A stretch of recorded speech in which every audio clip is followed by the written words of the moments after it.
Hold up. Hold up, hold up, hold up. This might be more interesting. 11 feet. 11 feet. It's no secret that carnivals exist to make money, and to do that most effectively, they employ a bunch of little tricks to make you overestimate your chances of winning, in some cases to such an extent that it's basically a scam. So I spent a couple days coming down to this amusement park and observing and collecting data on all of the carnival games. So today I'm going to tell you which games are the biggest ripoffs and the scientific reasons why. I even Nancy Drew'd how much the carnival actually pays for the prizes that people can win. But there is hope, because I'll also show you some legitimate tricks on how to win the most popular games, along with what happens when you show up to the carnival with your professional baseball playing buddy who happens to play for the New York Mets.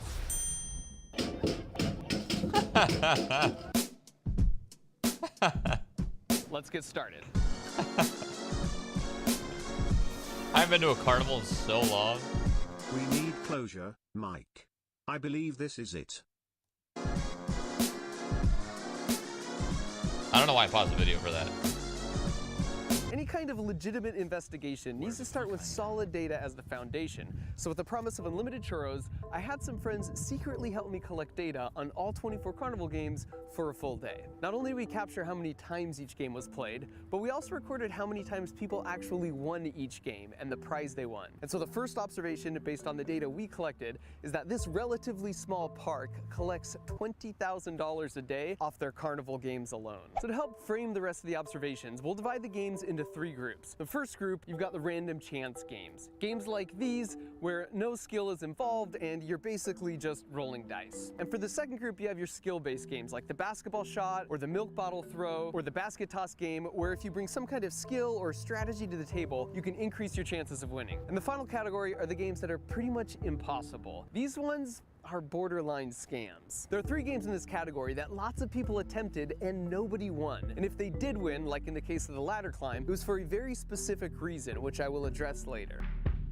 So let's start by talking about the random chance games. Calculating your These are my chance favorite, of dude. winning I love here RNG. is pretty straightforward. You just divide the winning outcomes by the total outcomes and you get a percentage. So in this case, there are about 1,600 total cups and 160 winning cups. So that's a 10% chance, or 1 in 10 throws will win. There are a ton of games similar to this, but the catch is they always use balls that are lightweight and have a high coefficient of restitution, meaning they bounce really well off things. This makes it much less likely the ball will end up where you originally aimed it. To illustrate this point, think how much easier this game would be with beanbags, which are heavier and don't bounce. With a ping pong ball, however, any imperfection in the aim of your original throw is magnified, which essentially randomizes things. If you have no skills, these are the games that you want to play. But don't get too excited, because even when you win, you lose. After some investigative work, I uncovered the source where they ordered their prizes from, and so even if you got lucky and won on your first throw, it would cost you $1.50 for a prize that cost them 45 cents. But you usually don't get it on your first try, so treating this as an expected value problem in statistics, it would take you an average of 5 times to land it in a yellow cup, which means you pay $7.50 for something that cost them 45 cents. In the case of the big prize, by landing it in the super rare gold cup, it's even worse. It would take you an average of 25 tries, which works out to $38 for something that cost them $6. And I'll add, the number of people we observed winning matched up pretty well with these I statistical feel like everyone predictions. knows that, Now let's though, talk you about know? the second group, Like, everyone which are knows the this. skill-based games. Not like And one of that the in most popular detail, in this but, you know. category is the basketball toss, with 825 plays the day that we observed. Now, a standard three-pointer is 24 feet back on a rim that is 10 feet off the ground. But in this case, the line is 28 feet back on a rim that is 11 feet off the ground, which is subtle, but if you have a deadly three-pointer locked into your muscle memory, you will tend to miss short, which is exactly what we saw a bunch. The reason they have the big slope tarp in front is so that someone can't stand directly underneath the rim, where the height difference would be much more apparent. And here again, even if you go Steph Curry and drain your first $3 shot, you still lose because they only paid 80 cents for that basketball. Here's another example of getting you to overestimate your chances of winning by making subtle changes, because the table is slanted up slightly, which will reduce the horizontal velocity of the ball after the bounce. So even if you dominated this game all through college, your previous experience almost becomes a handicap.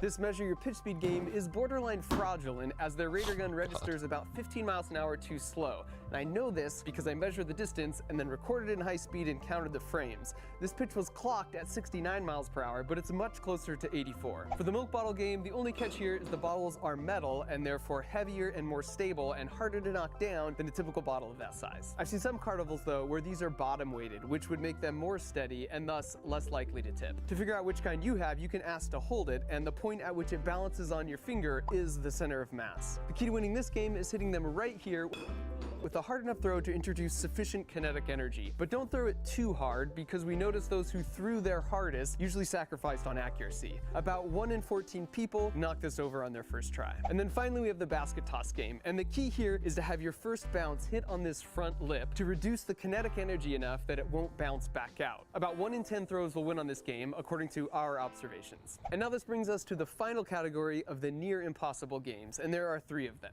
On this first one, the goal is to shoot out this red star completely with this automatic BB gun. So the best strategy is to basically shoot a circle around the star to cut it out. Not only are the guns not accurate or precise, but the bigger issue is that you start out doing really well because there's enough surrounding paper for the BB to easily rip through like this. But Newton's third law tells us that you can only push on something as hard as it can resist your push. So at the end you have these barely supported pieces of the star that just move out of the way when the BB comes without building up enough stress to rip the paper. Out of 120 plays, we saw nobody win this game all day. This ring bottle game is also impossibly difficult. Again, it's a lightweight object that's really bouncy to encourage randomness, but the actual inner diameter of the ring is really close to the outer diameter of the bottle. This means that any throw besides this pretty much perfect one will send the ring bouncing away without settling in on the bottle. If you really want this bear, I suggest going on Amazon and getting it for $47. I literally can't tell you how much money this will save you, because of the 840 rings we saw thrown, none stayed on a bottle. Which brings up sort of an obvious rule of thumb. If you want the feeling of winning a game, do not stop at any booth that offers really big prizes. And for the final near impossible game,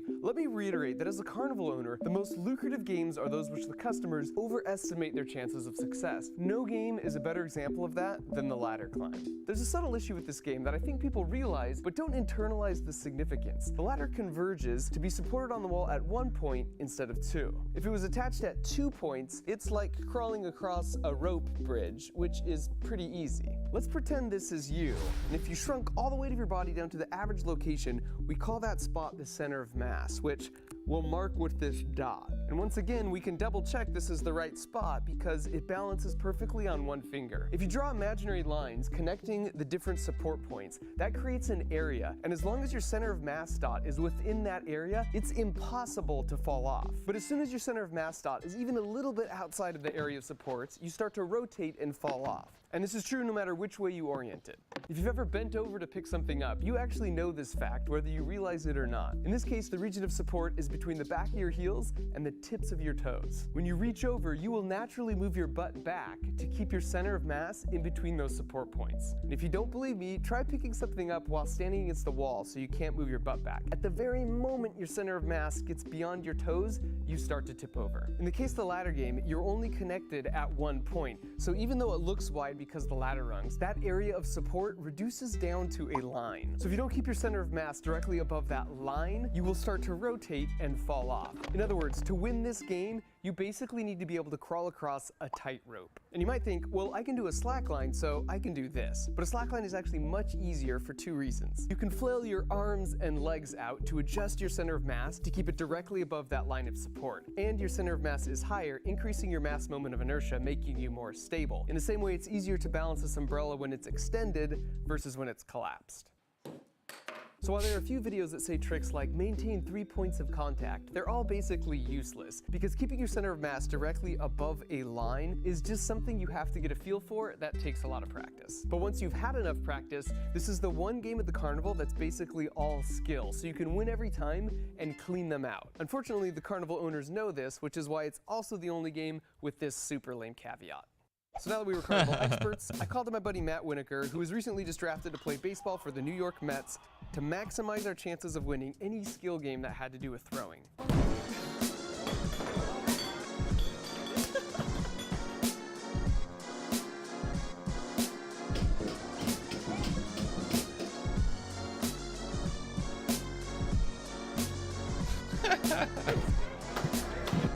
Just owning. So clearly Matt had a deadly lock on any throwing game, but basketball is more my game. So to finish off the day, I decided I would bring his ego back into check. But as it turns out, if you are a world-class athlete in one sport, you are a really, really good athlete in all sports. So in conclusion, you should play the games if you think they're fun. Just know the odds are heavily stacked against you, so if you lose, it's NBD. Unlike this guy who lost his entire life savings playing carnival games. And if your motivation is to gain the love and admiration of someone special via a stuffed animal like this, you don't need carnival games to do that. Amazon works totally just as well. I just bought this for you, my lady. Why?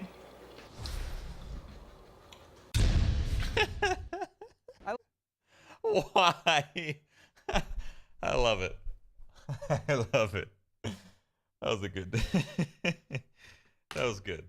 I like to learn new stuff. I recently got a new camera, but user manuals are lame. So I went online to Skillshare.com, who are also kind enough to support this video, and I followed along with my camera as an expert explained via video all the different buttons and functions. It was super useful and way easier than reading a black and white manual in 7 languages. Skillshare has a...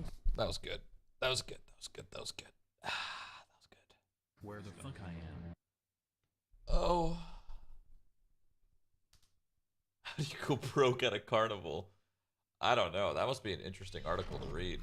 You must have had some sort of obsession with winning at the carnival. I don't know. Word on the street is you have a fat cock. Yeah, apparently that's the word. Apparently. I can't believe it's still the word, but you know what, man? I will embrace this.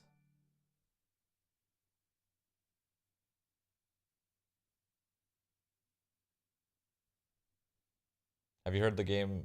Has the game Worlds Adrift ever come across your eyes? Yeah, I've seen like Jeremy and stuff play it. Jeremy loves that game.